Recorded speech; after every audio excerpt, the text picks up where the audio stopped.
erectile dysfunction, let me call it poor erection in simple terms, has become a challenging part to us men. But there are so many things we can do, we as men, and there are so many things you as a woman you can do for your man so that you can improve their performance, or you can improve your performance in bed. Now, the information on this platform is not biased. It has been researched, and I urge you that it is not medicine. Anything I mention on this platform, or anything I mention in this video, is not medicine for erectile dysfunction.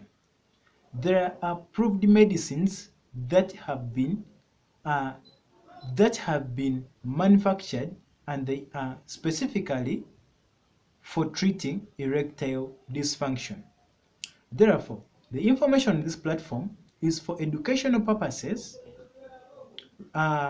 prevention, and also for supplementation on your daily medications.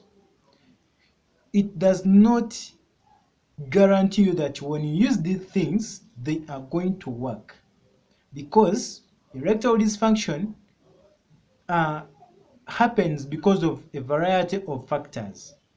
Most people link it to testosterone, which is true, but there are also other causes of erectile dysfunction that are not linked to testosterone. Therefore, use the information in this video very well. Now, if you have poor erection, I request that you can do what we call regular exercises. Now, regular exercises, some people recommend what we call the Kegel exercise, but here I'm recommending regular exercise, because as a man, the more you develop, what brings to the development of a man, like male characteristics, putting on muscles, is testosterone is among the factors. Now, when you do regular exercises, you increase on your nitric oxide in your body. Now, nitric oxide, what it does is that it helps your arteries and it helps your blood vessels to dilate and also relax.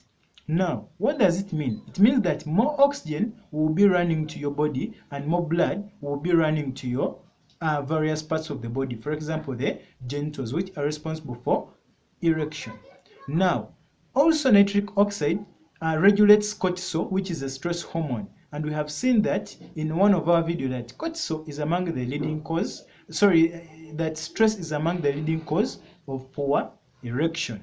Also, nitric oxide helps in the making or in the regulation of the manufacture of luteinizing hormone, which is the hormone produced in the brain, and it runs down to your genitals, and it increases the production of testosterone, and it is responsible also, which testosterone is responsible for the male characteristics and also responsible for your erection. Also, nitric oxide is involved in insulin, in increased insulin sensitivity, because we have seen that diabetes mellitus has also been highly linked to erectile dysfunction. Now, when you do these regular exercises, you will see that nitric oxide in your body will increase, and all these things will also be affected positively. Okay, so try to do that and see how you can progress. Number 2, change your diet. You can eat leafy vegetables, you can eat fruits, you can eat things like spinach, you can eat things like kale. I don't know the pronunciation, but kale or kale, K-A-L-E. Yeah, you can eat beets. They are also very important. They are in increasing the nitric oxide in your blood, of which nitric oxide has been linked to the other things I have told you of testosterone, and also increase in the relaxation and dilation of your blood vessels, which increases the blood flow to your genitals, and eventually you have a good erection. Also, you can avoid things like sugar, because sugar destroys the inside of your arteries, and it is also linked to diabetes mellitus. You know that very well. Yet diabetes mellitus is highly linked to erectile dysfunction. Therefore, if you regulate sugar, you'll prevent yourself from going to things like diabetes mellitus, which comes with other effects like erectile dysfunction. Also, you can do things that are positive to your health. For example, you can reduce alcohol intake, because alcohol decreases nitric oxide in your blood. You can also do things that reduce stress, because stress inhibits nitric oxide. You know what we are linking stress to? It is called cortisol. So if there is much cortisol, the thing is vice versa. Much cortisol, uh, stress will be managed, and it's also related to an increase in nitric oxide. So if there is less cortisol, there will be more stress, and it will also mean that there is less nitric oxide. So be very mindful of that. Actually, I have written a book about stress management and prevention, and it has helped very many people, students and people around the community. So if you need the book, you can contact me, and even on Amazon, the book is on Amazon, and even on the Facebook, my Facebook selling community. I don't know how they call it, but a community where we sell products on Facebook. That book is there. You can always get it at any time. Also, avoid some things, for example, pornography, because when you overwatch pornography, the way your brain thinks about the things of intimacy kinda changes. You might need to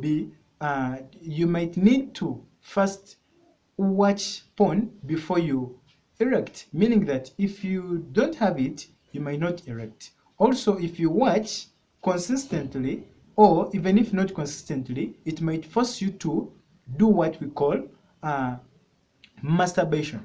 And when you do that, you will damage your blood vessels on around your genitals, even your nerves on your genitals, and it will highly affect the way you erect. It will also lower the time, how can I call it, the threshold.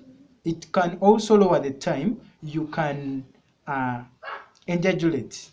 So like it, when you do it consistently, it might make you reach climax very fast, of which when you reach climax, there is a high chance that you also lose the erection very fast. Therefore, you end up not satisfying your partner. In that way, I also recommend, this just like a side note, I also recommend foreplay and creativity. So thank you. Please subscribe, share, and like the video if it has been helpful to you.